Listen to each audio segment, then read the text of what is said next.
এই পরোটা ভাজতে ভাজতে একটা কথা মনে পড়ছিল। আমার শ্বশুর বেঁচে নেই, তো বাংলাদেশে থাকতেই এই প্রসেস পরোটাটা আমরা আসলে খেতাম যখন প্রয়োজন পড়তো। যখন এই পরোটা আসলো বাংলাদেশে, প্রসেস পরোটা, তো এটা যখন আমার শ্বশুরকে আমি ভেজে খাওয়াতে গেলাম, তখন সে এটা দেখে বললো কি বাহ, দারুণ তো, পরোটা বানিয়ে ফ্রিজে রেখে দিচ্ছে, প্যাকেট করে বিক্রি করতেছে, আর সেটা এনে ভেজে খাচ্ছ, ভালোই।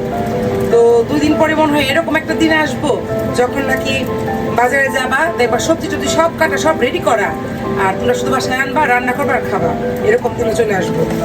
তো এখন যখন আসলে মার্কেটে যাই এবং দেখি যে সত্যি ভেজিটেবলগুলো কাটা আর কি পাওয়া যায় দোকানে, আবার কিছু খাবার আছে যেটা মশলা টশলা দিয়ে একদম রেডি করা, শুধু এনে ওভেনে দিয়ে বেক করে খাওয়া যাবে। তো ভাবি যে আসলে জীবন কত আসলে ইজি হয়ে গেছে, আসলে প্রযুক্তি মানুষের জীবনটাকে ইজি করে দিছে, ভালোই।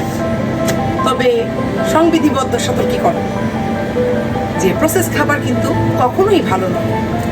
তাই আমরা সবসময় যদি চেষ্টা করি যে ফ্রেশ খাওয়ার জন্য, ফ্রেশটা খেতে পারলে বেশি ভালো জন্য আমরা হয়তো অনেক সময় এই প্রসেস খাবারটা খেয়ে থাকি, কিন্তু সেটা সব সময় না খেয়ে আসলে মাঝে মধ্যে প্রয়োজন অনুসারে যদি হঠাৎ হঠাৎ একটু একটু খাই তাহলে ঠিক আছে, তাহলে আমরা সবাই সুস্থ থাকতে পারবো, আরো বেশি দিন বাঁচতে পারবো, এটা সবচেয়ে বেশি ভালো।